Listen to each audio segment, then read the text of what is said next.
Judgment is coming. Judgment is coming. Those people who have done this wickedness will carry their own shit with their own hands.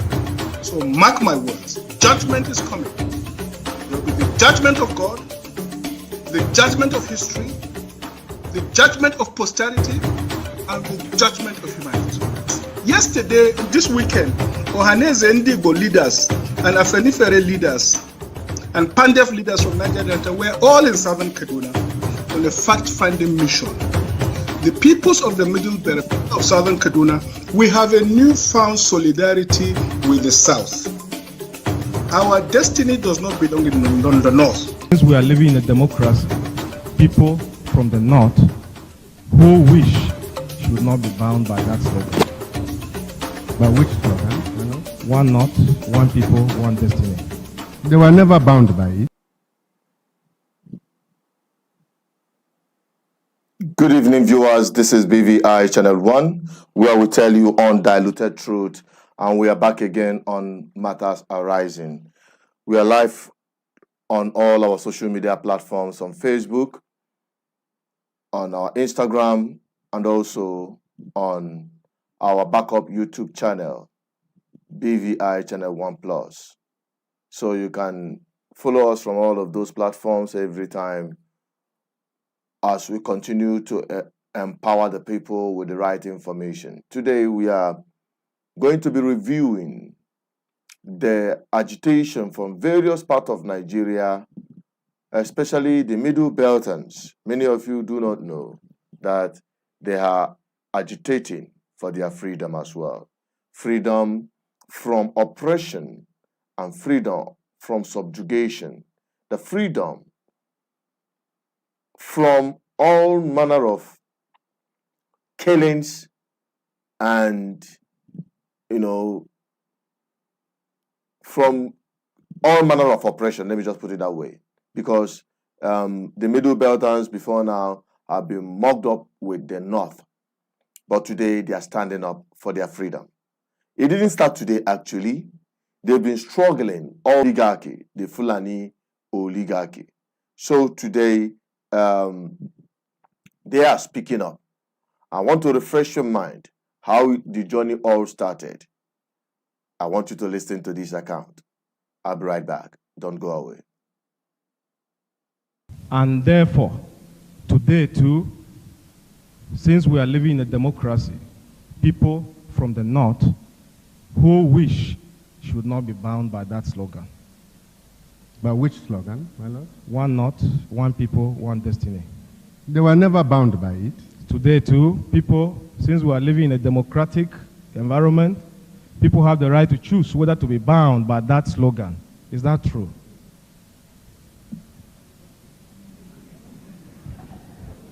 I don't understand what you mean bound.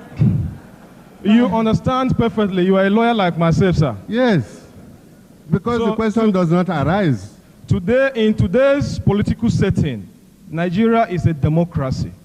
People who hitherto had belonged to northern Nigeria through the accident of history and who choose will not be bound by one north, one people, one destiny. Am I right? You are wrong, because ever before they themselves were not bound. They were never bound before, neither are they bound now. So why am I wrong? It's still a continuation. I didn't say you are wrong because I didn't understand what question you're asking me. It's as if they were in the past bound and now they are free. They were never bound. And as of today, they are not bound. You are free. Sorry, sir. In your evidence in chief the other day, you were asked and you did mention the Middle Belt. And you say that officers from the Middle Belt, the Middle Belt has no right to complain because they have been compensated, etc., etc. I have never remembered saying any such thing. But did you mention the Middle Belt? I did mention the Middle Belt as part of the regions in which there were demands for the creation of state, which was given recognition as part of the Minorities Wellings Commission. They were given the recognition when 12 states were created. They became, those vociferous Middle Belt in the north became Benue Plateau State. And today they are Benue State or Plateau State. Today, sir, You said the Willings Commission. Do you have a copy of the Willings Commission to prove what you are saying right now? That they were given recognition. Pardon me? Do you have a copy of the Willings Commission of 1958 to prove I don't have. Take a look at this one, which is a certified true copy. I thought we've tendered it. Yes, sir. My Lord, Yes. I applied to tender it as an exhibit.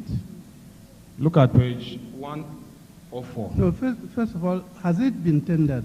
No, sir. I want to tender it now. I applied to tender it now. All right. Certified true copy of the Willings Commission of 1958. 87. Yes. Where they mark minority areas. Show me anywhere that the right of the Middle Belt agitators was recognized, because they recognized others. That was not what I said. What did you say? Exactly. I will Well, repeat it's what one I by said. one. He so you can mentioned the Willings Oh, Commission, that what they page? recognized the rights of the Middle Counsel, Belters. what page of exhibit? Page 87? 104, sir. 104. Yes. Yes.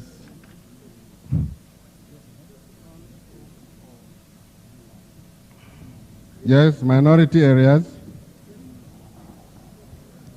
Yes. What's the question? Yes. Page 104. Wanting to read it? Throughout the report, that is under minority areas, recognition was deliberately not given to the Middle Belt agitators, but was given to other minorities. Calabar, Western region, Midwestern region, etc., etc. There was no They did Calabar not- State, my lordship. No. Areas from Calabar, I may Yeah. not be very accurate, the report is there. Why not ask him to read it? We listen My to lord, what- I'm read it. sorry. I have another 107, report. that will tell you that we are- 104. Page 104 Yes, to the end, which deals with minority areas. yes. The Middle Belt was not mentioned. Am I right? You may be right.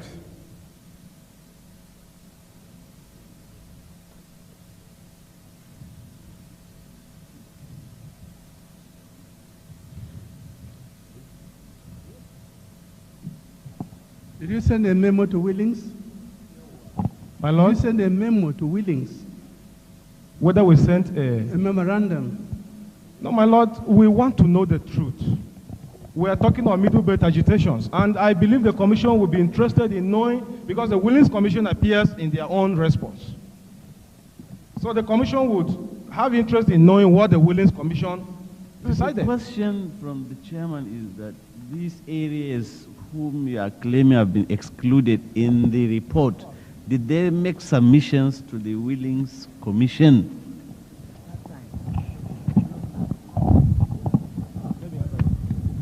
Sorry, Council.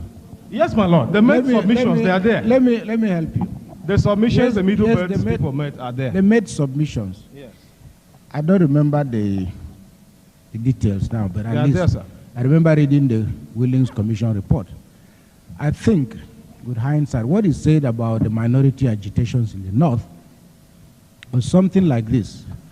Whereas it granted some concessions to minorities in the south, it argued that the problems of the minorities in the north would be dealt with by the then northern regional government. With hindsight, you might argue whether that was the right decision or not, but my memory of the report was that it was, at the end of the day, left to the Untouched. northern regional government to Yes. deal with. I think In that's other words, what it was they- left untouched, and that Yes. is what I want to extract from him. Other regions had their own matters tackled, but the Willings Commission refused to tackle the issue of the Middle Belt. That is why today we are still talking about it. Is that not so from that report? It is not so. Show me where they tackled the issue of I will minority not areas. show you. I have reports that will show you that the minorities, the thief, the people in Plateau made submissions to Willings Commission. Willings did made recommendations. And what I was adverting to in our submission was that the creation of 12 states rather than regions gave recognition to the political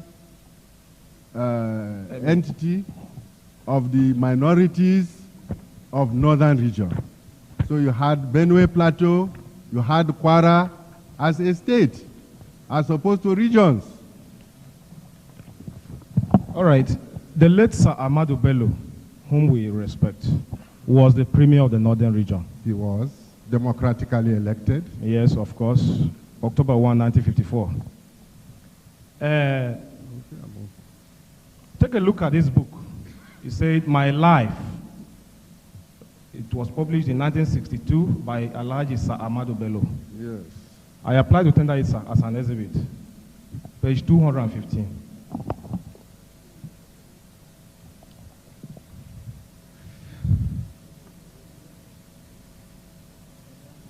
$215, yes. My Life Yes. by Sir Ahmadu Bello. Yes. Read the underlined portion. All the I have underlined. applied to tender it, sir. Let them mark it. The whole page is underlined. Yes, it's relevant to our case. You wish that I read all? 215. Or from where? Exhibit 88. Yes, from where they take it, the most embarrassing Yes, commission. right. Most embarrassing.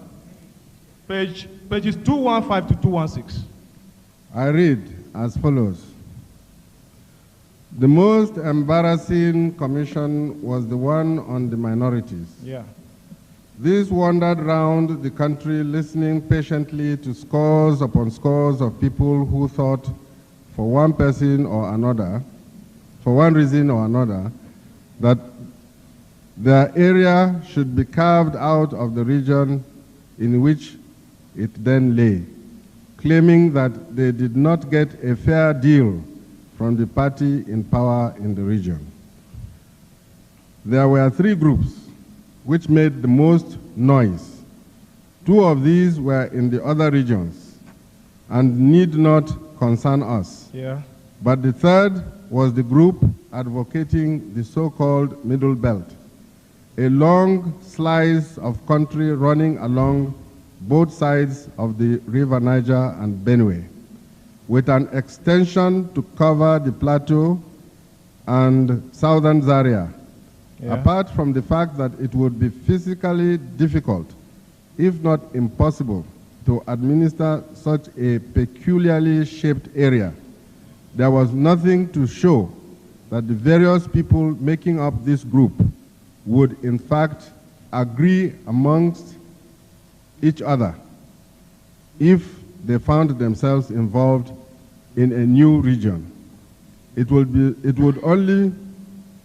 be only too likely that further fragmentation would ensure fairly soon after such an arrangement had been made. Okay, in order to cut a long story short, go to the page 216, the last paragraph underlined. From the commission produced,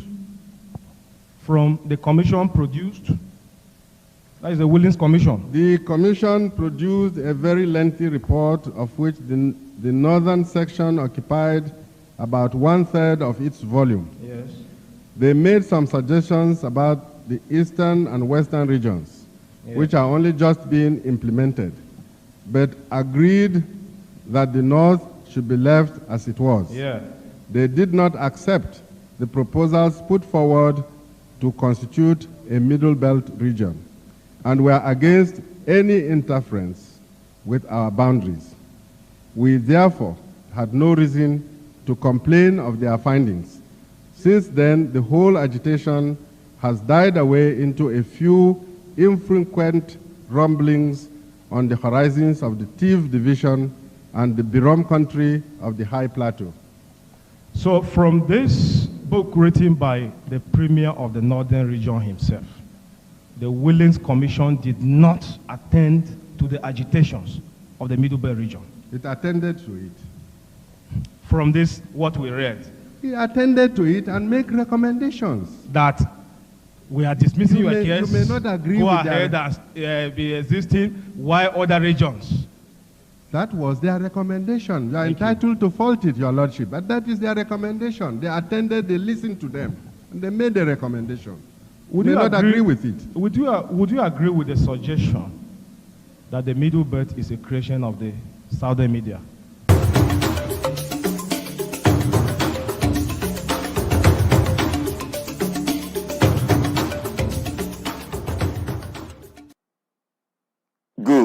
I believe you've seen that it's quite a documentary of facts.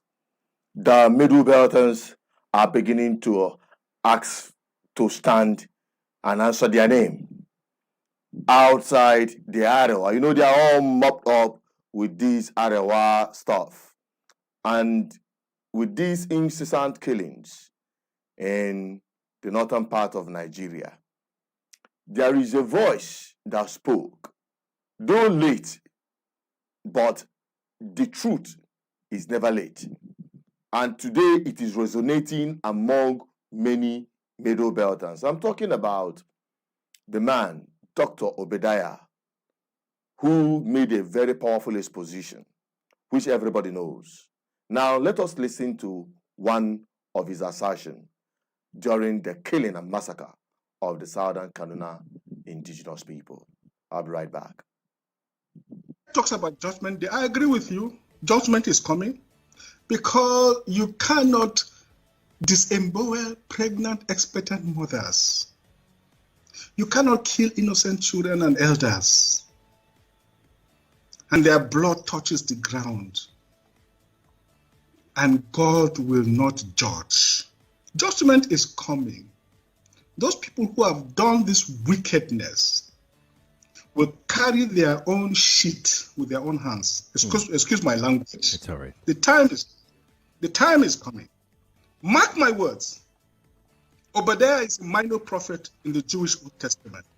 So mark my words. Judgment is coming. There will be the judgment of God, the judgment of history, the judgment of posterity, and the judgment of humanity. Obi, look, I've heard this thing, Obi, from Ejigbo. I have Ndigbo friends, very dear friends. Yesterday, this weekend, Ohaneze Ndigbo leaders and Afenifere leaders and Pandef leaders from Niger Delta were all in southern Kaduna on a fact-finding mission. The peoples of the Middle Belt of southern Kaduna, we have a newfound solidarity with the South. Our destiny does not belong in the North. We are no more Northerners, and we shall never be Northerners. We shall either stand on our own or join the South. Mark my words. Mark my words. But Kaduna, we have a newfound solidarity with the South. Our destiny does not belong in the North. We are no more Northerners, and we shall never be Northerners. We shall either stand on our own or join the South. Mark my words.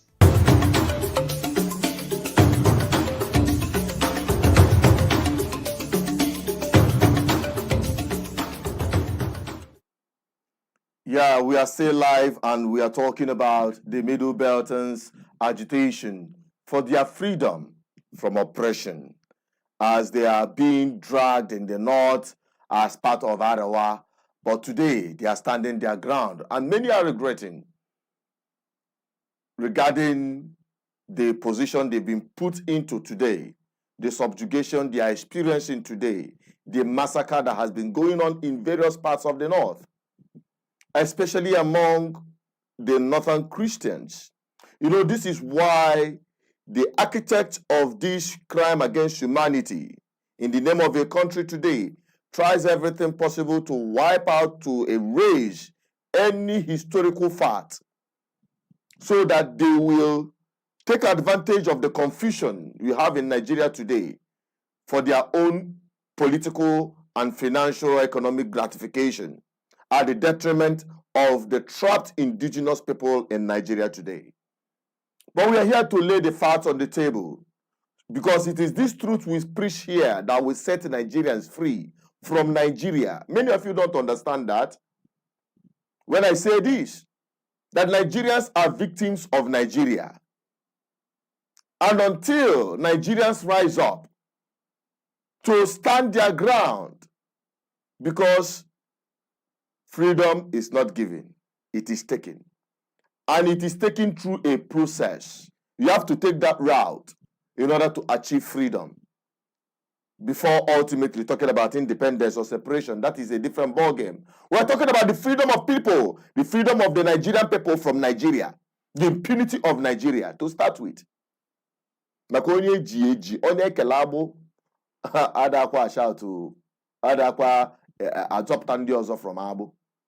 Somebody that is tired, bound, in chains, may not have the strength or what it takes to free others. You have to free yourself first. So Nigerians, you have to free yourselves from the impunity of Nigeria, from the confusion of Nigeria. Because the privileged political class have seen the disconnection. They've succeeded in divide and rule in Nigeria to capitalize on it and continue grinding the will of this country to nowhere at their own benefit, to your own detriment. And today, I believe, since the massacre has been going on, check it, the trajectory. In Boronu, somebody on this platform made it clear how they are being subjugated and killed in Boronu. The Christian Boronu communities, the indigenous people, whom the invaders came in from the Sahel to come and occupy political positions. Today, even Hausa that we are talking about, Hausa Fulani, Hausa is also crying for freedom. Much more the Middle Beltans. Much more the Middle Beltans.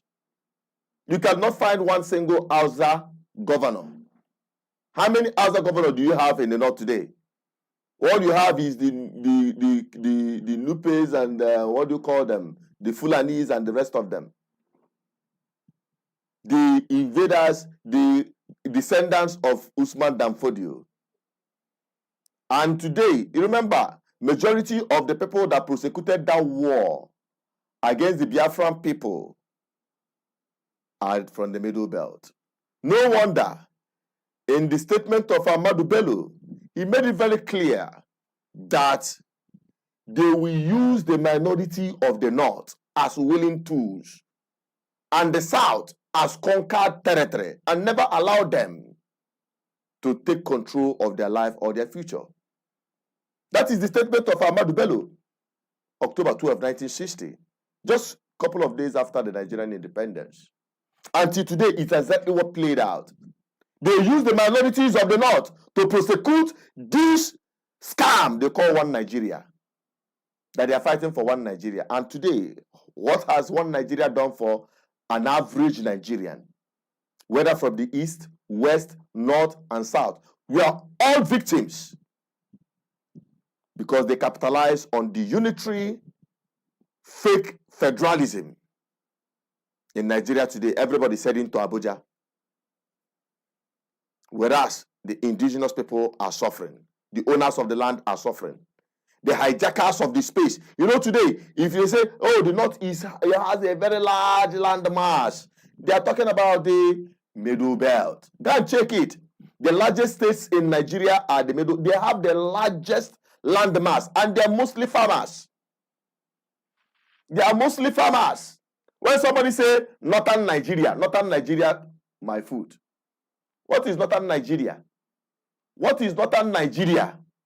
If you look at the map, you will see the Northern Nigeria at the top. The Northern Nigeria is very small. And these are the places they first invaded and occupied during the Jihad war. Before they now entered into the Middle Belt states, before they were stopped, before they could enter the southern part of what we call Nigeria today. And since afterwards, these people have been suffering. Those they've conquered, they converted them forcefully into Muslim. And the very ones that are still holding on to their either traditional worship or those who are converted to Christianity at the time, because Christianity came before themselves in the north. So today they are all being massacred and they are crying. Look at what is happening in Kaduna, southern Kaduna. During the time of El-Rufai, it was a hell. It was like the hell was let loose. People were massacred. Today, they are crying for their own freedom. Look at what is happening in Benue. Look at what is happening in Jos. Look at what is happening in southern Kaduna. The killings, the Taraba state, ransacking village, taking over their farmland, occupying all their villages. Today, I believe Nigerians are understanding clearly that when we talk about the rights of indigenous people, it's not just about Biafra. And when you mention Biafra, just understand it is not just about the people from the southeast or the people they try to demonize their credible agitation for self-determination. They try to paint the picture of the war as though it is the Biafran people that are troublemakers or warmongers. But the truth of the fact is that the Biafran people never declared war against Nigeria. It was Nigeria that brought war on the doorstep of the Biafran people. Why? Because people said, let obey the Aburi Accord. Let us continue or return back to regional government, where every region will man their space, which is what is obtainable everywhere around the world. Today, Nigeria is still suffering it. And the biggest victims of this are the Middle Belters, including the man that headed that war, that genocidal war. Go on. His village is ransacked. The man has run away from his village. He is now resident in the United Kingdom. That is where he's taking refuge. He cannot go back to his village because his people are being massacred. His people are being massacred. The Middle Belt are in trouble. They are part of those who fought that war. In fact, they are the biggest beneficiaries of aftermath of that war. They became so rich, but their people are dying. Now, these are historical facts. Some of them are still alive up to today. But those of you who are seeing Nigeria today, do you think that Nigeria can ever work the way it is? To my own personal opinion, it can never work. The Nigerian people will continue to suffer. The Nigerian people will continue being under subjugation because there is a class of people who have vowed to keep the people down. These are the political class. And that is why the gospel and the crusade for good governance is unnegotiable. We are not stopping at anything until everyone's mind is liberated, because that is where it starts from. The mental state of the people must be liberated. That's where the revolution must start, so that they will start seeing governance from the right perspective and understand the powers they have as the people to free themselves from the chains of subjugation by the new colonial masters, the new oppressors we have today in government. This confusion is so much that you can't even realize who is who. You can't even realize who is actually your true enemies. They try to paint a picture of pitching the north against the south, or the south against the west, or west against the east. That is the game of the political class, to keep the ordinary people down, so that they will continue fighting themselves, so that they will continue seeing themselves as their enemies. Whereas all of them at that upper class are all dining and whining together. This is the message the Nigerian people must understand, because that is where they have held Nigeria bound. Today, Nigerian people are going through the worst experience as a country that is blessed beyond imagination. Today, people are escaping from bad governance in Nigeria. That is what we're talking about tonight. I want to have your opinion on this.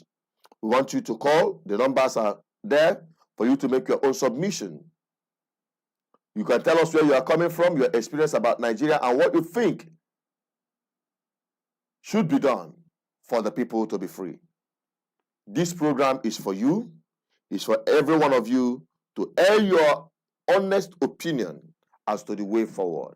I know some of you may call and say, oh, have we not been telling you it is Biafra or that? It is Biafra or this. It doesn't start and end by lamentation. It takes a process to achieve a thing. And over time, you can be rest assured that even the Biafran people know that they cannot do that alone. As you can see, every part of Nigeria is beginning to realize the legitimate agitation for self-determination is not a criminal activity. It's not a crime. In fact, it is a legitimate process whereby the indigenous people anywhere around the world, especially in Africa, particularly in Nigeria, have the right to self-determination and pursue that through the due process of law. That is what we emphasize on. We emphasize on through through due process of law to achieve whatever thing you are saying or agitating for. Today, the lines are already open. I will welcome and bring in Ndubisi and Enugu, who is joining us, the Ambassador General of Good Governance Ministry. Yeah, he's already here, so that we will dissect it. We'll continue speaking on it. While he's coming on, let us quickly take the first caller and see if what we got. Hello, good evening. You are live and direct on Matters Arising tonight. Your name and where you're calling from. My name is Spencer. I'm calling from Dallas, Texas. All right, go ahead, Spencer. Hello? Go ahead, Spencer. Go ahead. Go ahead, Spencer.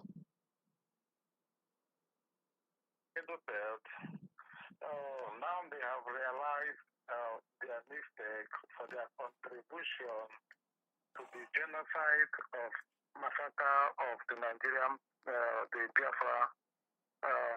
They must come openly and apologize to the Igbo people. So before peace could be restored in their land. No matter what they do, the Caliphate, the House of Fulani must be using them until they realize their mistake and apologize openly to the Igbos. Thank you. Don't you think that they have apologized enough and they have died enough? Looking at the number of massacres, remember many of them who are dying today weren't part of that war yesterday. If they have apologized enough, but they have a lot of filial, closely relationship with the Caliphate.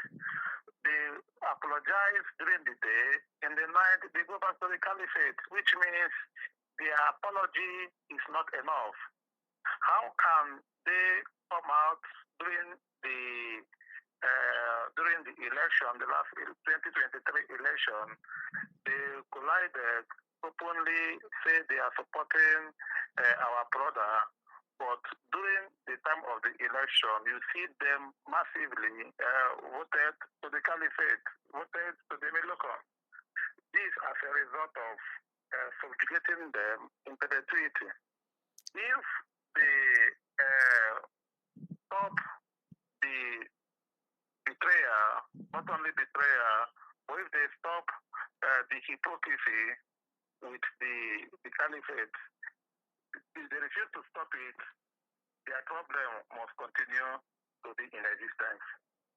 I don't think the apology is genuine. I don't think the apology is real. I don't think the apology is welcome. I don't think the apology is acceptable. Thank you. Thank you very much for your own submission. Honestly, I don't know when I reacted to these things, but I can tell you the fact has remained that during the 2023 election, when he mentioned that just Plateau State actually secured a huge number of votes for the Labour Party candidate. But it's not just about tribal issue now or political issue about the election or whatsoever. But you can understand that their trajectory this recently shows that they align more with the South, just like Ebenezer mentioned in that his comment. I mean, Obadiah mentioned, Dr. Obadiah mentioned on that his comment that they are aligning more with the South than the North. Okay, and instead of them being, mopped up as Northerners, they should stand alone as Middle Belters.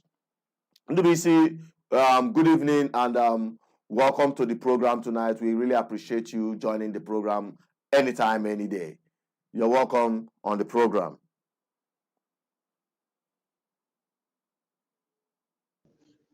Yeah, Chinedu, good evening, and good evening to our viewers all over the world.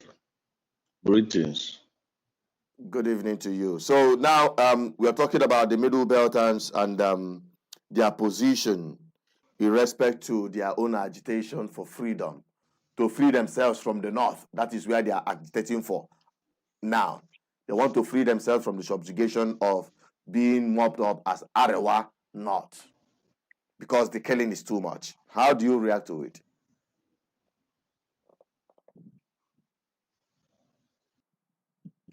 I think NWC, your network is blanked. I think his network is blanked. I hope that he comes back again.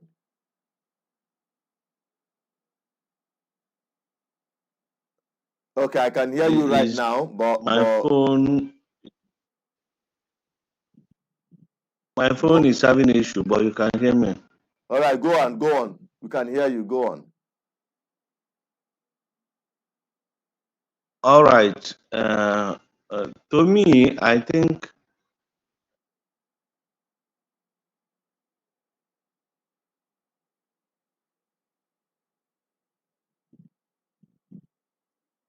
We can barely hear you again.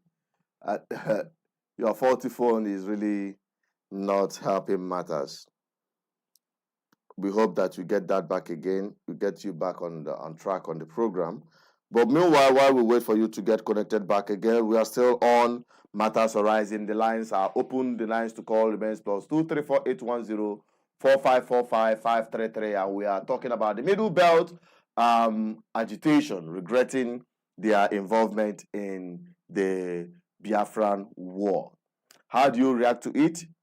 Somebody who have called from US said that he's not accepting any apology. He's still suspicious of their sincerity of being remorseful about their involvement with that in that war, genocidal war. Okay, let us quickly take this caller. Hello, good evening. You're welcome. Good evening to you, Sister Mwizu.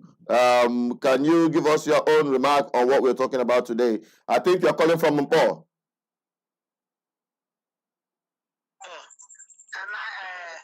My name is Anthony, and based on what this evening discussion, yeah, there is something that our people normally say.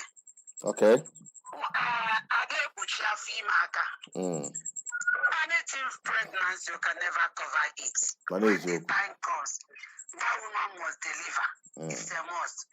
Because you cannot deceive somebody all the time. You deceive that for just a while. Because they use this political evil something to cause crisis, to bring hatred among each other. Why all these politicians, they are the same? Now, Middle Belt are crying. And it is true. They have the largest land back. Not to have the largest of it is Middle Belt. Because Benue is the basket of food. Everybody knew that. However, they're all farmers. Mama, today, where are they? Where are they? Foreigners came in and killed them and sent them away from their ancestral home. If they start today to realize it is better.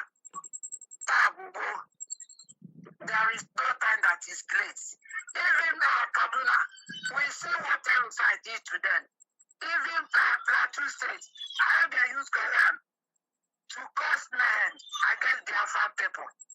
Now everybody is seeing that in Southeast crying. But some people thought that we are crying fouls. Yeah, this is the time. If we can come together, no region can do it alone.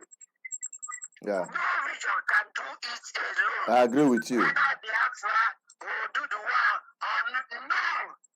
And you come 1 million of We have to come together and say that you let the world know. We have to come together and fight for our rights. We are indigenous people. How can a foreigner come in and sack you and took away your life and kill you and penetrate into you? Now, most of them, they will force you, they will convert you. They will use money to induce you so that you will be a Muslim. In other countries, Muslims are not behaving like this. Religion. We cannot produce anything. So this is the time. Let them stand up, get it down, without looking back, without the fear of favor. It is their right. We continue from that. That is my take. Thank you very much for that, your wonderful submission. God bless you. That is our sister Antonia Nwizu, who are called from Mpo, and she had laid it bare. Let the people unite. If you don't unite, they will be picking you one after the other. And there is no region that can do it alone. Not the Arewas, not the Oduduwas, not the Biafrans, not the Jaws, not the TVs in the Benues and those of them in the mountains of Jaws and Taraba State. None of you can do it alone. None can do it alone. Because the principalities and powers that are holding Nigerians down are united. They have a very united front. They are Christians. They are Muslims. They are indigenous natives. They are cut across. But they are united in their game against the general public. And these guys are not less than they are not more than 2% of the general population, holding Nigerians down.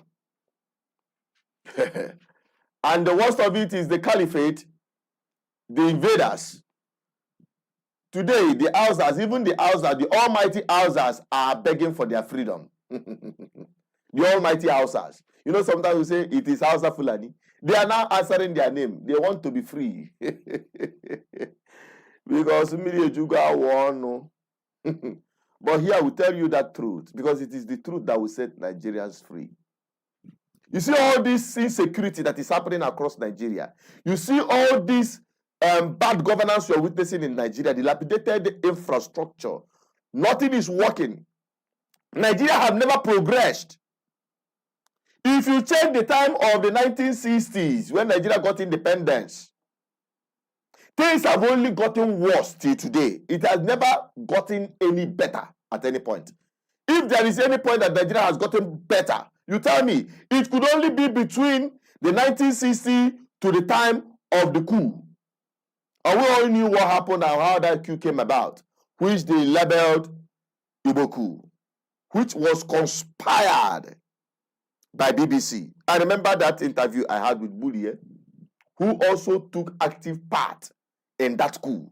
We met a lot of people who this small head of mine have seen a lot, and God kept them so that I can bear witness from their account of what happened.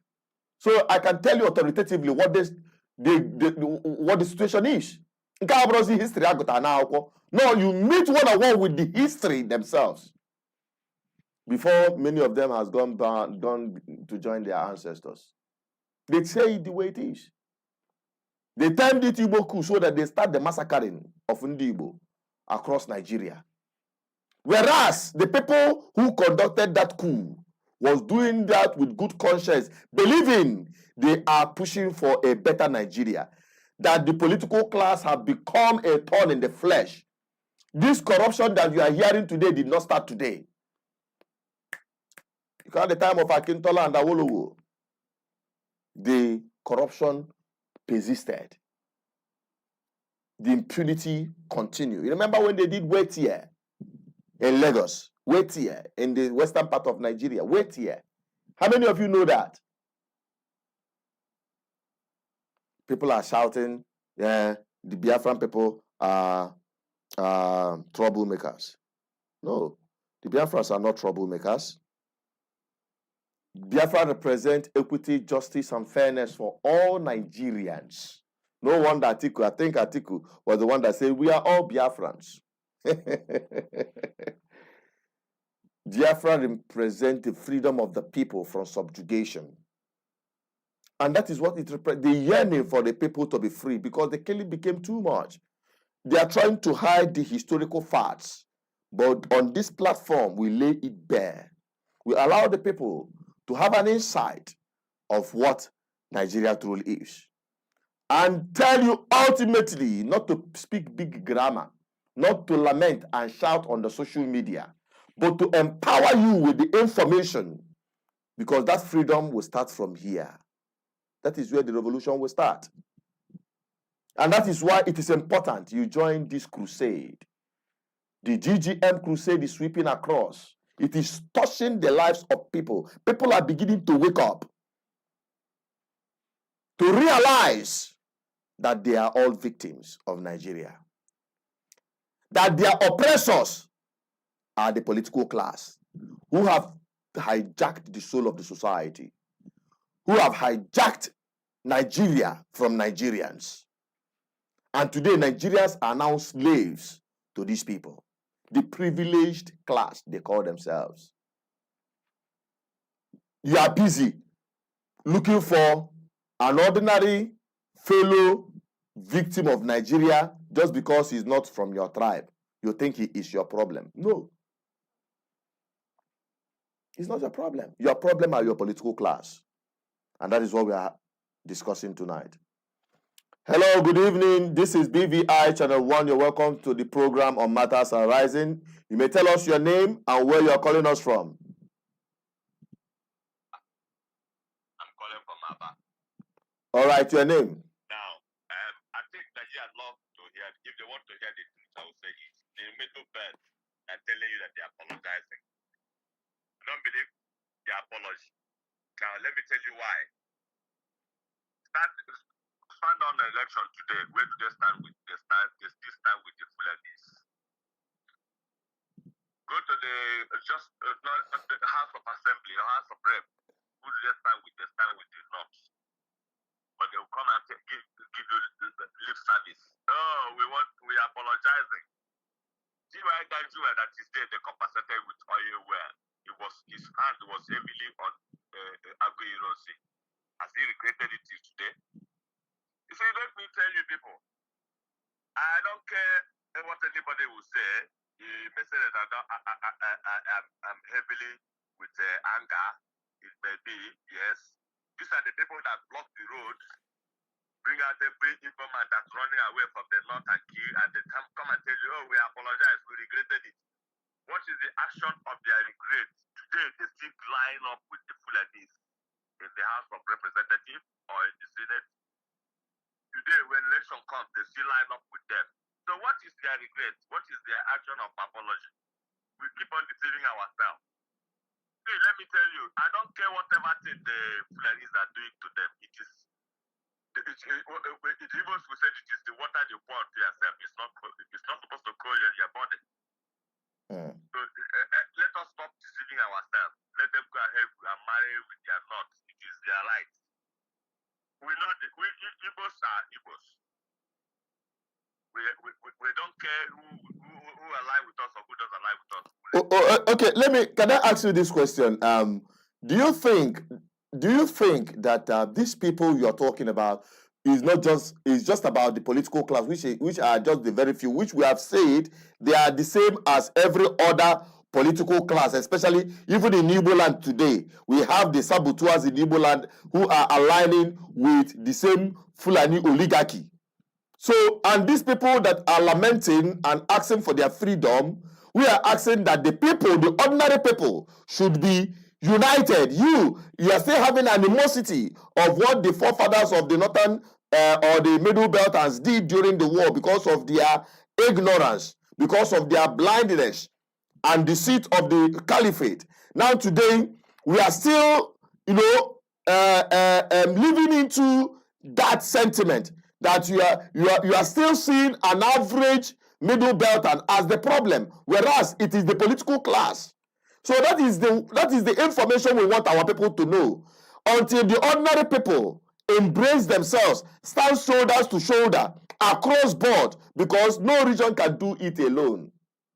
Because even if we say let only us and let it is us against them, whereas the political class are united to make every one of us a problem. So how do you think that we are going to be free if you are not extending that hand of fellowship and unity across all victims of Nigeria in Nigeria? Let me say it again. Now, the middle belt, Gowon is alive. Gowon is still alive. In every place that Gowon is going, he's still lying. He's still lying. He's still lying. That's why he fought the war. He's still lying. The other day they asked him why he divided the states into 12 states. He lied. Whereas against the statements he made, he said they are going to create a core, which is Cross River, Ogoni, and River State to block the Igbos. He lied. He didn't remember he said that, and it's written in the paper. It's still documented. So is that the people that telling you that they regret? I want to know. Actually, tomorrow, he asked him. He said the Igbo fought the war. Who fought the war? You carry war against the Igbo, and you are still lying. You say you regret. How do you regret? How do these people regret? I want to know. You are differentiating political class and the ordinary man. Who are the political class? Who are the ordinary man? In election, if election happens today, do they vote you? If they came out today and they will bring noise, do they vote? No. To be honest with you, to be fair with them, the largest vote in this past election, especially if you are trying to put it in that perspective, you find out that Jos Plateau gave P2B a huge vote. We're not trying to ethnicize that movement of obedience, no. But I'm trying to lay this facts straight. You have to understand the difference between the political class, the privileged class, and the suffering people. The suffering people of Taraba, the suffering people of the Christians in the north, in Boronu, in Taraba, in Niger State, and the rest of them, down to Benue. These people are dying every day. Nobody is telling their stories. Every soul that sin must die. That's the Bible. If you see the atrocity they committed against the Igbos, so you are telling me that they are dying. They have not started dying. I am saying it openly to the public. I said they have not started. Okay. One more thing. Hang on. One more thing that I want to bring to you before I'll allow other people to call in is, other people are already calling, is that will you prefer Ndi Igbo to remain, or the Biafrans to remain in the situation in Nigeria, if the solution could come from uniting with other people outside Igbo land in order to achieve the freedom of the people in Nigeria? All right, thank you. I think you have answered that question, that our freedom is not in there. Let's take other callers. They have been calling. Thank you for calling. Let's take this caller. Hello. I think we lost that call. You can call back again. The lines remain +2348104545533. Our brother who just called from Abba said that the freedom of the Southeast or the Igbos does not lie in the hands of any other ethnic nationality. To a good extent, fine, true. You have to do what you have to do. But the truth of the matter is that with Nigeria as it is today, it will be difficult for any region to, on its own, pull out of this country without, or even have a sense of self-determination, or even have the good governance people are yearning for in Nigeria. Let me just highlight it on that perspective. You cannot get anything good from that. You will continue being a victim. And until the Nigerian people understand that, until we stop deceiving ourselves with the sentiment and emotion, we can't get it right. Hello, good evening. This is BVI. Good evening. This is BVI Channel 1. You are live on Matters Arising. You may tell us your name and where you are calling us from, please. This is Ugochima. I'm calling from Maiduguri. Ugochima, you're calling from? Hello? Ugochima, you are calling from where?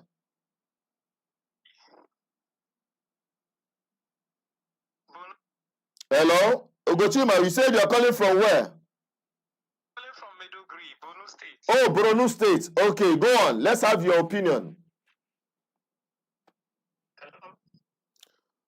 Go on. Let us have your opinion. Let's have your opinion. Go ahead. Somewhat like your topic, in respect to Middle Belt. I'm from Benue, actually. Really? The whole thing I overheard. Wait. Hang on. You say you are from where? Maiduguri. But you are from where? Where are you from? Where are you from originally in Nigeria? From Benue State. Benue. Your name sounds Igbo. Sorry? Bonny and this thing. Wait, hang on. I want to get something very clear. You said I said your name sounds Igbo. Where are you from in Benue State so that people can understand? Because we know that there are people that are Igbo origin in Benue State. We want to understand that first. Local government. Aguila, precisely. Okay. All right. Go ahead with your submission. Let's have your opinion. Overheard the caller, he's so bitter about what happened. Biafra is a big tragedy on the people of Biafra, but there's just something I always like telling people about this. We in the middle belt, if you come to as if we don't belong to the east. If you come to the north, we don't even accept that we are from the north. Neither will we accept that, okay, we are from the south. The whole thing, every region have their own region, and we are beautiful in our own unique way. I so much respect the Igbo people because there is just something about them that is unique that nobody will take from them. I so much respect the middle belt. I don't know about the far north because somehow there's just this thing in me. I don't want to call it hatred. But the whole thing is this. Everybody is unique in their own various ways. But if we continue propagating this bitterness, the political class will continue moving on and we will be there. If you go to the Igbo land, there are a lot of politicians that are eating on the same table with these people in propagating this jihadist movement and everything. And they are okay once the money is coming in for them. Down to Benue State, we have the likes of Abamoro, who is there championing it very well, and it's okay to sell the whole of Benue State. The same thing with Akome, the SGF. They are ready to dine to forget about the Benue people. But if we, the ordinary Benue people, if we want to talk about, okay, the things that Benue people have done, if we say, okay, we are the one accepting Fulani doing all those things. Who killed Usman Danfodio? He was killed in Vandikia in Benue. When he left the Yoruba people and discovered that his movement is not going towards the east because of the Benue people, he decided to invade. And when he tried to invade, what happened? They killed him there. The whole thing is this. We should forget about all this. If we not unite as one, that's what I normally tell people in Meduguri here. We say we hate the Igbo people, we hate the Hausa people, we hate this one. Even the Hausa people, down to this place that I am, we all know that the Hausas are slaves and they can never they cannot even control their own village. They cannot even preach in a mosque. It's not permitted here in Meduguri for a Hausa person to lead prayers. It's not permitted. It's only the Kanuri and the Fulani people that are ordained to lead prayers. And they are our colleagues here where we are working together. But what can you do? The whole thing is that it's until we start thinking well as a country and we understand that the Igbo people are very good in crafts. Technological wise, they are the only people that can help this country to grow in technology. That one God have given it to them. Then when it comes to, okay, in terms of, okay, brain, maybe going to school. I'm not saying the Igbo people don't go to school. You mentioned the Yoruba people. It comes to the middle belt. Yes, we are more agrarian. We like going to farm. We like doing handcraft and other things. Likewise, the Igbo people, if you go to Aba, they do it too.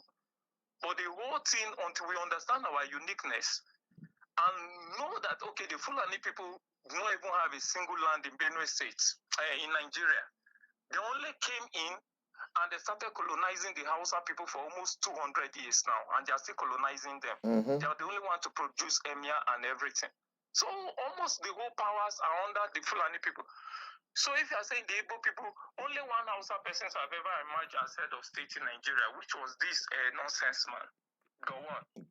Which other Hausa person can you point that, okay, he has led Nigeria? But the rest persons are either Fulani or the Yorubas. And some of the wicked Yorubas are playing their cards very well, dining, forgetting that these jihadist people are not people that they should play with. It's so plain that everybody knows it. And the agenda is continuing moving on in Nigeria until we come together. I wish the Igbo people to get their Biafra. We, the middle belt, I told people I'm the greatest sniper in Nigeria. And anytime they need me, I'll be there in Benue State to defend Benue. I'm not here for Nigeria. Yes, I may be working for Nigerian government in Meduguri now. But I know that, yes, my blood is for Benue if I'm to fall needy in battlefront. So that's it. But if ordinarily, I love the Igbo people. Till tomorrow, I will always say it.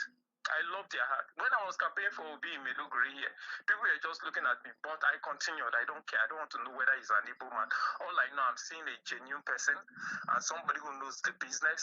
They are so good in business. I want it to be replicated all over in Nigeria. That's just it. For my children, not for me. And that's the right spirit.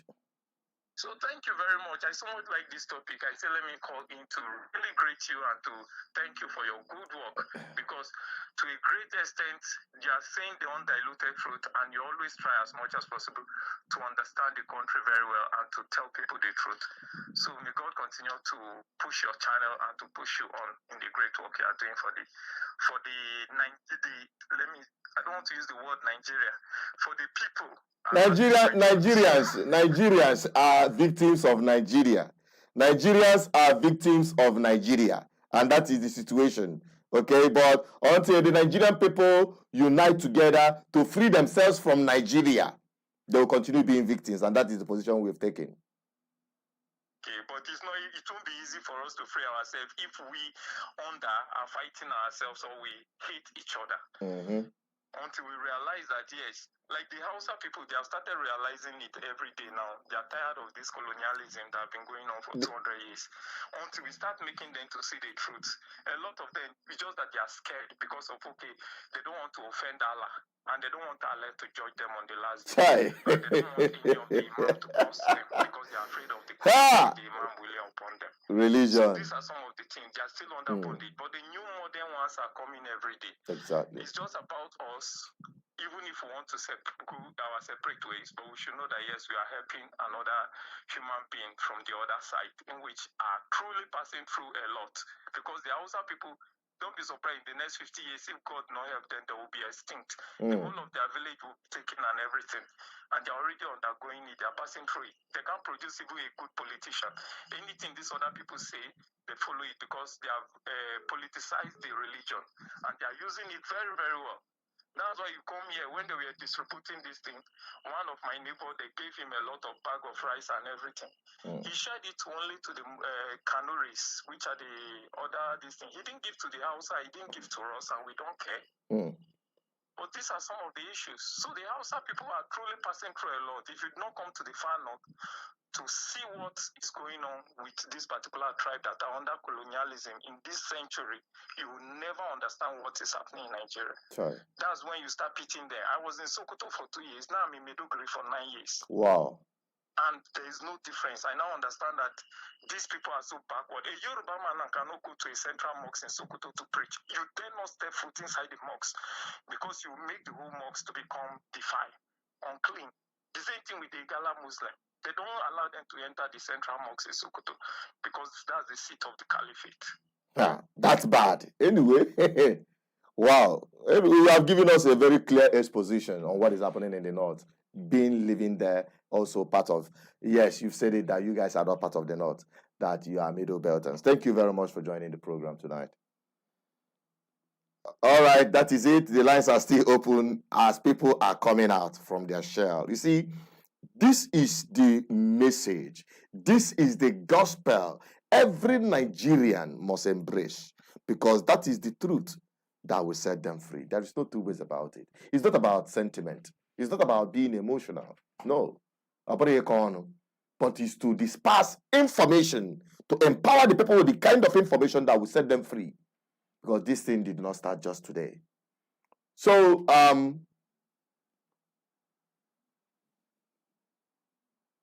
we are still live, and we hope that you are going to call. Let us take some of the commentaries from the comment section while we wait for your call to come in. I don't need to say too much because we've been saying this every day. But I just hope people are beginning to realize. Because if you watch consistently this platform, our gospel and message, we've been very consistent in what we preach. Let us quickly take this caller. Hello, your name and where you're calling from, please. You're live on Matters Horizon.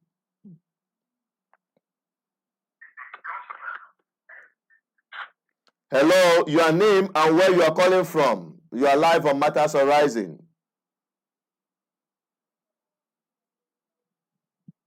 We're going to cut the call. You can call back again. This is still BVI Channel 1. We'll take your calls when they come in.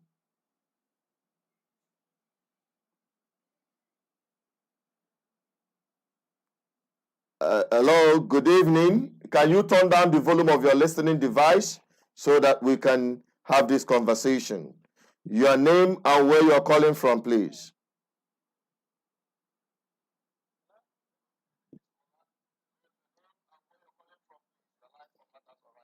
Can you turn down the volume of your listening device? Can you turn down the volume of your listening device? Turn down the volume of your listening device and listen to me from this place. Hello, can you hear me? If you can hear me, you can tell us your name and where you're calling from. Yes, I'm calling.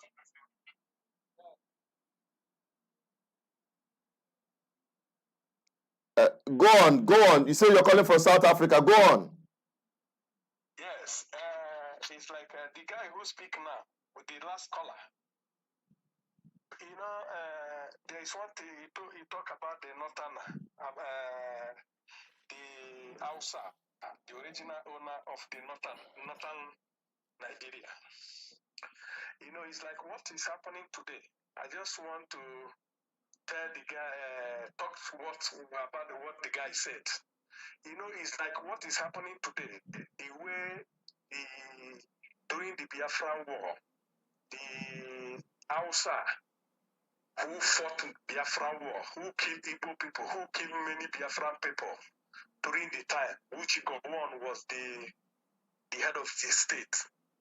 So both the Benue people, they kill a lot of people in Biafra land. Today, they are the one even suffering in Nigeria more than any other tribe. And there is this death punishment. So if they're going to suffer for it, it's going to take long to them. It's like what is happening today. Yoruba people, Tinubu is there in Asoro as the president of Nigeria, and now allow Fulani to be killing people in Igbo land, saying it's the IPOB.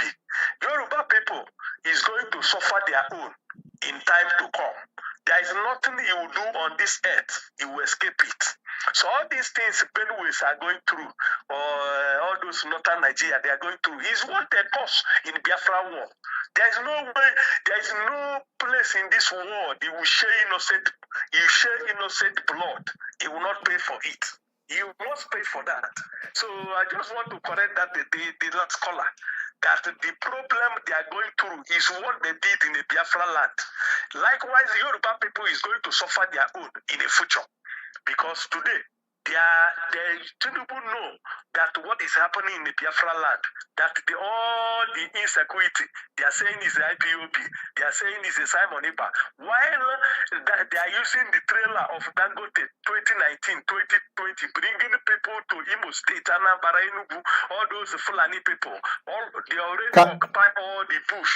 They now come out as unknown government, killing people, addition for people to say it's IPOB, you know, for people to say it's a Simon Ipa, you know. So all these things they are doing is something that they're going to pay for it. There is no way you will kill people in this earth. You will not pay for it. That one is sure. Okay. Can we have this conversation? Because can we have this conversation? You know, you have poured out, you have lamented for the past 3 minutes. You've been talking. You've been lamenting about what these people have done, what these people have done, what these people have done, what these people have done against our people. The sentiment is there. The emotion is there. But the solution, we are not hearing it. The situation is that every Nigerian is suffering it. Every Nigerian, whether you are Biafra, whether you Duduwa, whether you are Arewa, whether you are from Igbo, whether you are from Hausa, whether you are from Benue, whether you are from the east, north, west, and south, everybody is suffering it. And the people who are the problem are the political class. Everybody knows that the major problem of Nigeria today are the political class. And this political class is spread evenly, both from Igbos, the Hausas, the Yorubas, the TVs, the Benues, all but Christian and Muslim. Every one of them, they are united in their craft against the people of Nigeria. the Nigerian people generally. Now, we are now looking at the ordinary people who are the victims. The ordinary people are Biafrans. The ordinary people are Oduduwas. The ordinary people are Arewas. The ordinary people are from the east. They are from the west. They are from the north. They are from the south. The ordinary people are Christians. The ordinary people are Muslims. How are they going to unite? You as an ordinary person, you are fighting another ordinary person who is also a victim of Nigeria. How then do you think that the people can be free? That is the problem. And that is what we want to use this opportunity to, amass the people with the kind of information so that they start seeing the picture of truly what the problem is and how they can solve it and how they can get themselves out of the criminal enterprise we have in Nigeria today. That is exactly what we're talking about. What you are saying is true, and let me give you an example now. You see what happened in Syria. Syria fought war since 2011 till now, and they conquered the president. And the president of Syria now is exiled in Russia. So if Nigerian people can have minds, every ethnic group can rise up and fight against the government of Nigeria. Peace will be in that country. But the problem is that if Benue Middle Belt can rise up the way Biafrans now rise up, if Oduduwa can rise up, it's not a rise up by only a social media problem. This issue of Nigeria need a gun. Is a gun, and that gun need to go towards army and the police, so they can surrender. No, I disagree with you on that. I must tell you honest truth. It's not just about lamentation. I disagree totally with you on saying that the people must take up arms against the army or these people. No. That will not solve the problem. What will solve, can you hear me? What will actually solve the problem?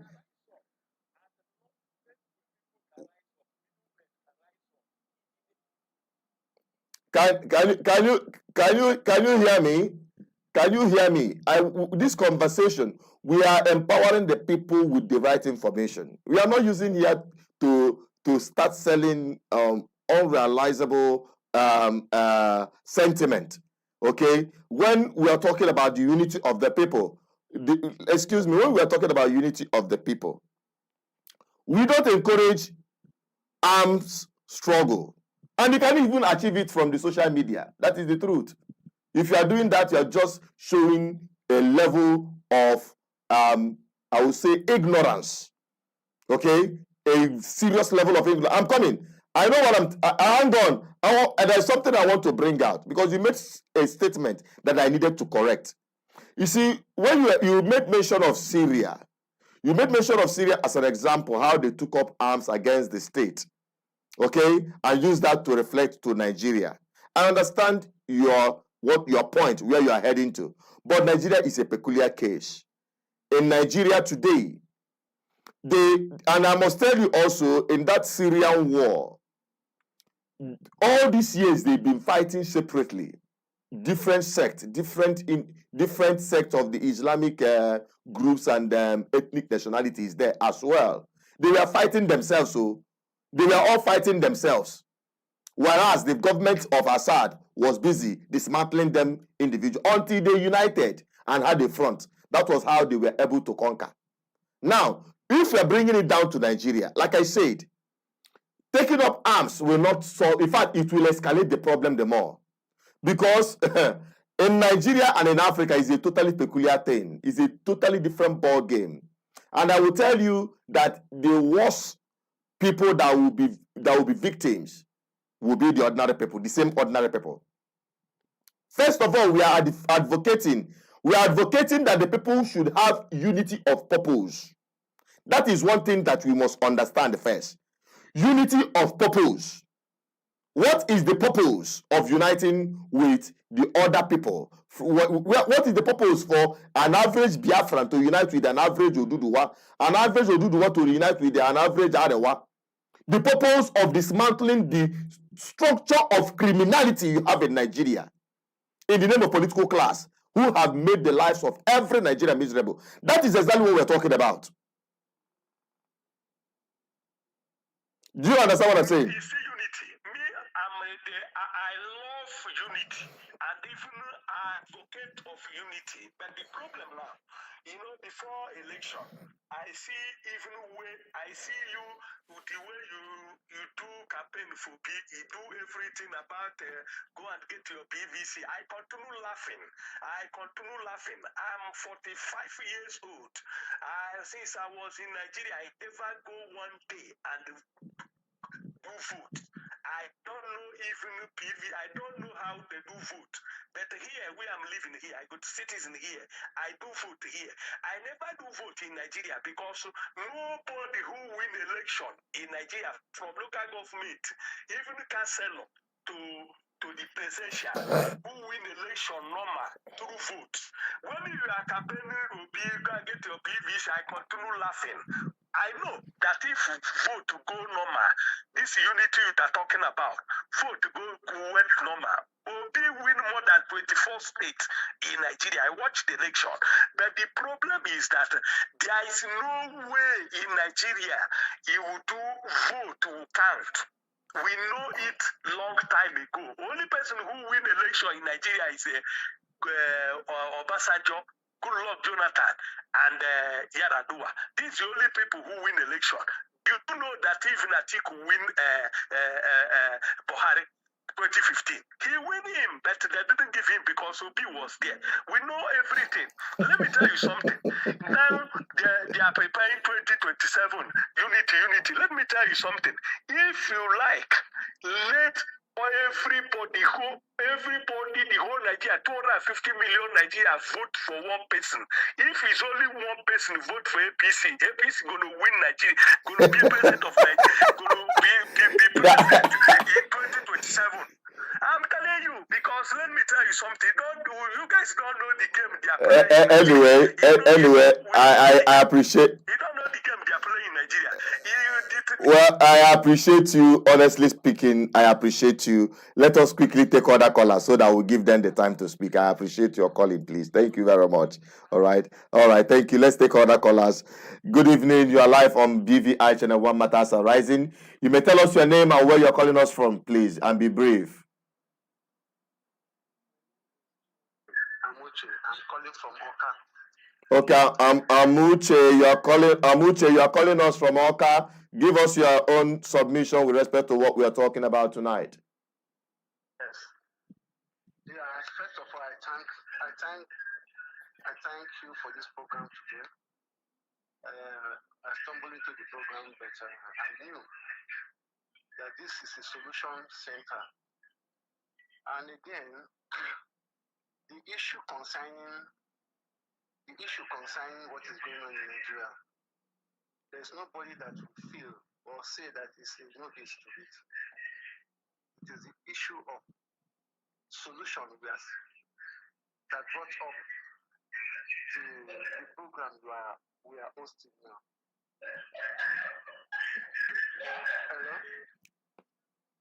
Hello? Go on. We can hear you. Go on. We can hear you. Be very brief because other people are calling as well. So the solution, first of all, we identifying our problem is knowing the root cause of our problem. And our problem, the root cause of our problem is we were sold out by the politicians. And it is through these politicians that we will get our mandate back. How can we get the mandate back? How can we get our mandate back? Can you help me turn down the volume of your listening device because I can hear a hall back. It's like you are still watching the program while you are talking. Can you turn it down so that we can have this conversation? All right. Go on. Go on. The issue that we are facing is caused by the politicians. And how are we going to get back to our feet? It's through those politicians. How? It is true that all the politicians are corrupt. No two ways about it. They see our problem as a solution to their pocket. So it is our own making if we are allowed to select those people we can control. Anyone who cannot swear with our deity will not be in the office the day of swearing in. Let's remove the Bible and Quran.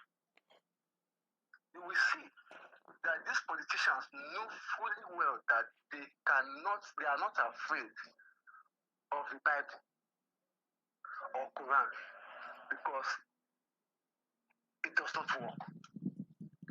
But when we took all these politicians to our deities of the towns that they are going to control, I bet you things will be normalized. Things will be normalized. By the time you bring some of the politicians to come and swear in the deity of Ekwensu or Udu or Kamaru or Amadioha, they will know that they are in for a serious issue. Okay. All right. Thank you very much. All right. Please be summarizing. We don't have much time. Pointing out that our politicians use our problems to fill their purse. And we have to find every means to stop that. Anyone that will be coming to lead us will be thoroughly monitored and screened, not by mere certificates, by character and upright. Because we ourselves know who is bad in our community. All right. I think I will rest my case for that for now. Thank you very much for calling, my brother. Thank you so much for calling. Our brother, that has been there on the WhatsApp. We have so many calls that are coming in, but we can't take all the calls. But if you keep calling, we might take your call as the case might be. But we are wrapping up on tonight's edition. Or perhaps, if more people wish that this program will continue because of want of time, we will definitely come back tomorrow and continue on this same program so that we'll have more people to air their opinion on this matter that is arising tonight. Okay, so let's quickly take a look at some of the commentaries that we've got so far so that we'll be able to, highlight some of them and then end the program for today. Okay, we have Muizu Osita, who is the first person actually that come online tonight. We appreciate you for coming, Muizu Osita. And channel, thank you. Ferdinand Uguzo said Nigeria is already divided. The Sharia North, Middle Belt, Yoruba, Biafra, Niger Delta without Biafra land. Anyway, that is his opinion. Okay, let's take this caller. Hello, good evening. This is BVI Channel 1. You are live on Matters Are Rising. Your name and where you're calling from, please, and be brief.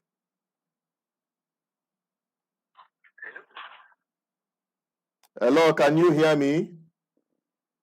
Can you hear me? Okay, your name and where you're calling from. This is Matters Are Rising. Richard, I'm calling you from Kaduna. Okay, go ahead, Richard. Are you with me? Go ahead, Richard. Go ahead. We are with you. We can hear you. The world can hear you as well. Okay, you see, it's sorry that some of your contributors from the Southeast, it's like they're not really understanding what is going on in this country.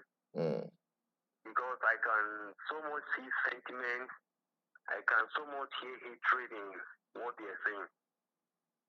As you try to explain, the ordinary people both in North, South, East are feeling the same thing. Are you with me? Of course, we are with you. Of course, we are with you. Go on. So, the scenario that they are still bringing sentiment of Biafra happens out of ignorance. And for people to come out right now to try to express that they were sorry, I think someone should understand. At the same time, the middle belt is not as weak as they might see it to be. Because for the fact that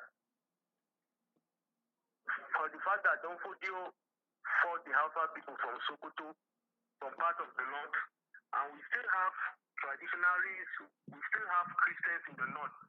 These communities that are in the north that Donfodio was not able to conquer, it's not that they were weak. They were strong. They fought Donfodio. That's why Donfodio was not able to conquer them. Understand? So it's not that the middle belt are weak. It's not that the middle belt cannot help themselves. If the need arises, everybody can start for himself. Because some of your people in the south, they are feeling as if the middle belt cannot help themselves. That is why they are saying that they are apologizing. No, it's not the issue. The issue is that things are not going right in this country, and the Fulani people have took advantage of Nigerians. Both Igbo, Yoruba, Hausa, everybody, the Fulani has took advantage of this country. So I think playing back all those records of 60s, 70s, all those things that happened, they are trying to justify that, let them cry. They are suffering for what they did. Even the Igbo kill Northerners. They kill people from middle belt. But it's not time to start digging all these things. We should talk about what is on ground right now. Understand? The Nigerian person, the real Nigerian person, need to understand that we have enemies both in and outside this country. And this money, this wealth that is in the hands of these politicians, this is what they are using against us. So I think the best thing for us is to forget about the past and see how we are going to build a better future for us and for the children to come in this country. So the issue of sentiment, someone saying that people, they should keep crying, they should keep dying, that is not the issue. And that is not going to help one of us. I talking to you, I campaigned for Peter Obi. I was a polling youth agent for him. In the north, in southern Kaduna, and 90% of our people voted for him. So it's not the issue, and we did not vote for him because he's evil. We vote for him because it's a new change, because it's going to be a new breath over there. So I think sentiment, hatred should not come in this issue, because no matter how it is, everybody is feeling the pain. I agree with you totally. What you said is absolutely the truth. Thank you for calling, and we appreciate you, and we hope that more people will be sensitized, because that is exactly the purpose and essence of this program. Thank you for voicing your opinion out. People so much, because it's like most of them, they are not connected to the issue in this country. Thank you for your good work. God bless you. Thank you for calling. All right, that is it. That might be the last call for today, but if need be, we might still extend it a little further. Let us quickly take some of the commentaries on the comment section, and I appreciate every one of you who have been calling and watching and following us on this program. Ferdinand Uguzo, thank you for your comments. We saw your comment. BMS Wisdom said, Fulani hegemony is broken and destroyed forever in Nigeria in Jesus' mighty name. And this guy has taken it spiritual. No tribe in southern Nigeria, Middle Belt, and the northern Christians want to live with them. Okay, and that's the truth. Now, Henry Ehiuzu Image said, now you that is speaking in the video, I want to ask a question, and I want you to answer me in comment section. Which states are the Middle Belt in Nigeria today? My dear, go and look out for it. You'll see the states that are in the Middle Belt. Okay, it's not a difficult thing. All right, you can just ask your Google. Google will just show you everything. All right, that's not what we are going to be answering here, but we appreciate you for that very commentary. Okay, there are people in the Middle Beltan states. You call them the Middle Beltan states. Okay, I think when the picture of that Middle Beltan state have been showing on the screen, you'll also see that, and you'll be able to understand what Middle Belt is all about. Okay, let us quickly take this caller from a wonderful GGM partner, a wonderful man. I respect him so much. Dr. Raf. Dr. Raf Ike is joining us from the United States. If I'm not mistaken, that is if he's not back home in the village eating his native food. My brother, Dr. Raf, good evening and welcome to the program tonight. Good evening, Chinedu. How are you? Nigeria. If you look at Nigeria, you see how Nigeria is, but we thank God for the survivor. So,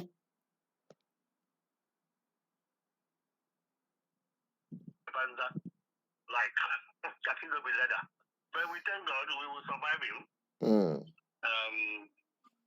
Tinubu's leadership is affecting both the diaspora, both people in Nigeria, both people everywhere that are Nigerians. Unfortunately,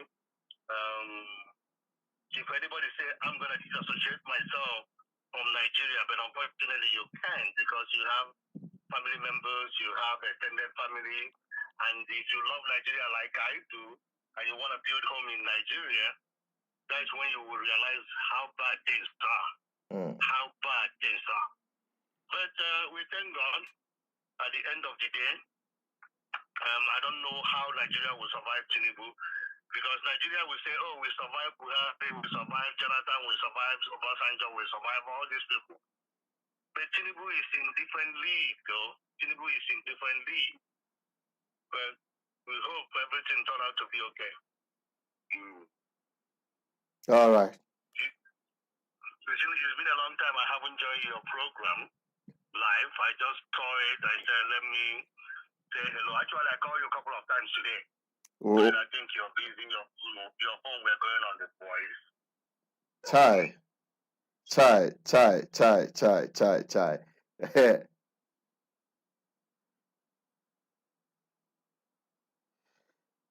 Thank you very much, sir. Thank you so much for reaching out. We really appreciate you. Yes, sir. So what is the topic today? Okay, we are talking about the Middle Beltans. Yeah. So we are talking about the agitation to be free from the North. So the Easterners are still, throwing up that sentiment and emotion, the experience of Biafran people in the hands of Benue and the Middle Beltans that fought the war alongside the North. So now today, people, we are calling for unity of purpose of all Nigerians to liberate themselves from Nigeria, because that is the call. The impunity in Nigeria has reached the red alert. It has reached the breaking point. Everybody suffering it.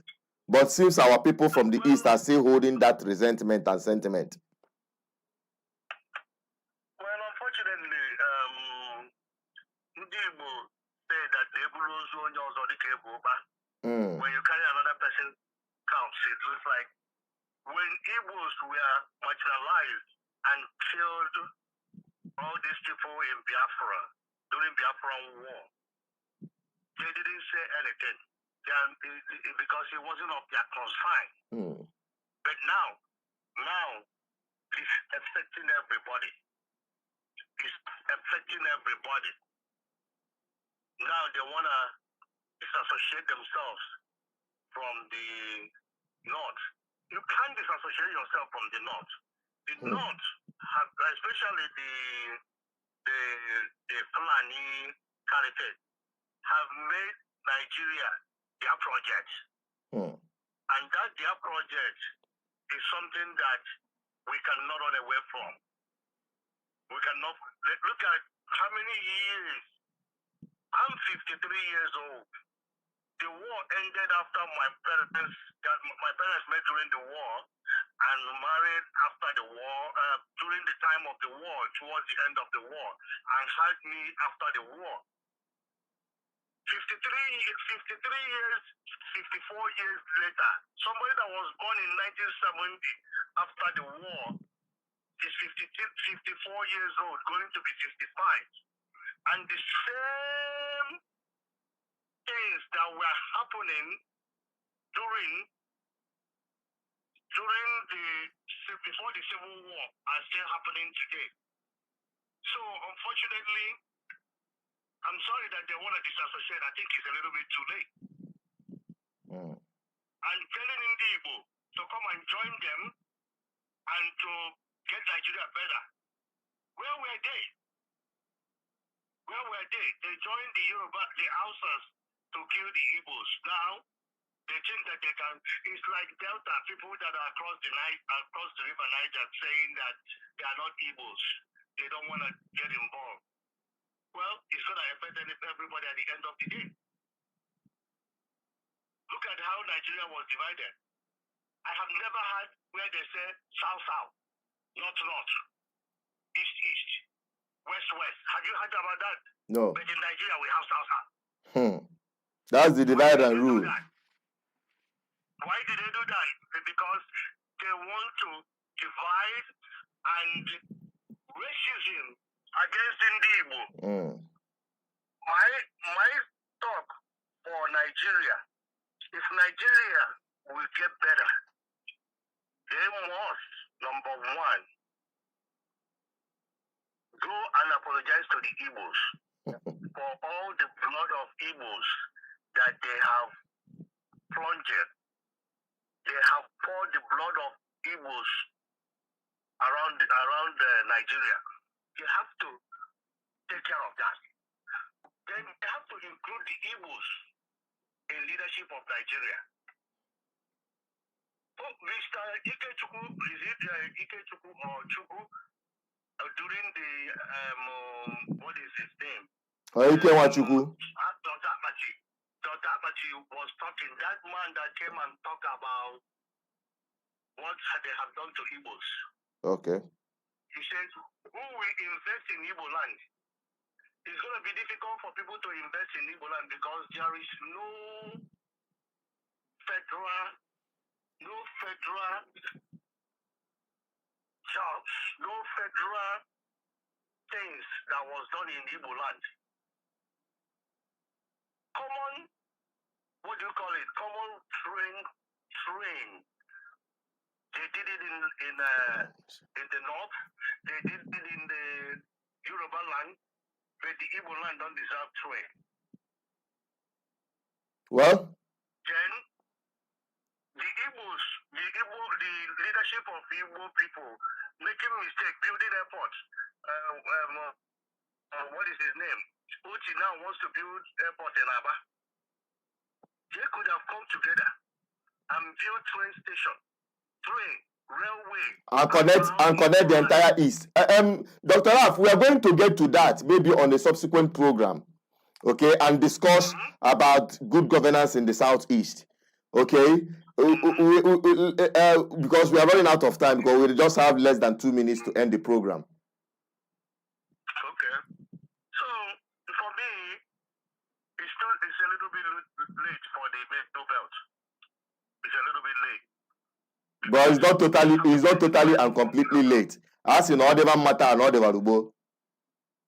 We put it in God's hands. I don't believe mostly that Nigerian problem will be solved by God. I think God have left Nigeria a long time. No, we are not talking about Nigeria problem now. We are not talking about the problem of Nigerians. Yes, the problem of Nigerians are every Nigeria, people that are the Nigerian people, everybody want to look for their own turn to do what the people that are doing now are going to do, that are doing. Yes, so you are saying that there is no hope? Well, there is hope. There is hope because one of the reasons why there is hope is that P2B kind of have opened the eyes of Nigerians. P2B have opened the eyes of Nigerians. But the question is, Nigerians ready to fight for what belongs to them? Is Nigeria ready to go and grab it from these old people, no good old people? Grab it. Look at 96-year-old man, what he's doing. 90-something-year-old man putting somebody in jail because they said something about him. He didn't know that he just made the man popular, making for everybody in the whole world to know him. So I don't think Nigerians are ready to face and go and grab it. And that is what is fearful for me. Why the youth of nowadays are not ready. They are not ready to go and fight and get what belongs to them. Because for us, our grandchildren, great-grandchildren, these people have taken the money for our great-grandchildren. And now, our great-grandchildren owe money that they weren't there when it happened. So, thank you. I don't have much of opinion on this because it's going to be difficult. The Nigerians have to be ready, SAP, to go and fight these old, no good people that have decided that they will take money. The governors, they have failed as governing Nigeria in the last 60 years. I understand. Well, I told you we are going to revisit this very case that you brought up about good governance, especially from the southeast and other part of Nigeria. Thank you very much, sir. I want to use this opportunity to thank you for everything that you're doing. Continue. You are doing an excellent job. I love you. I love what you do. I love what you have made the sacrifice to continue doing. By the way, when we get off, I will call you again. I need to talk to you about my events, okay? No problem. Thank you so much. You're welcome. We are always there. We are partners in progress. That is it, Dr. Ike Raf. He has been a very wonderful GGM partner, diaspora, and they are doing wonderfully well in helping the outreach, the conversation to continue out there to push this gospel of freedom through this crusade for good governance, and we remain committed to it. I'll be wrapping it up tonight. As we are wrapping it up, thank you every one of you who have been watching. Keep subscribing, keep liking, keep sharing. We stay connected on this platform to build a very powerful community that will liberate the people from bad governance. Until I come your way next time, compliment of the season, and I hope Christmas. I'm wrapping it up here. Bye-bye for now. Good night. Judgment is coming. Judgment is coming. Those people who have done this wickedness will carry their own shit with their own hands. So mark my words. Judgment is coming. There will be the judgment of God, the judgment of history, the judgment of posterity, and the judgment of humanity. Yesterday, this weekend, Ohaneze Ndigbo leaders and Afenifere leaders and Pandef leaders from Nigeria were all in southern Kaduna on a fact-finding mission. The peoples of the middle belt of southern Kaduna, we have a newfound solidarity with the south. Our destiny does not belong in the north. Since we are living in a democracy, people from the north who wish should not be bound by that slogan. By which slogan? One north, one people, one destiny. They were never bound by it.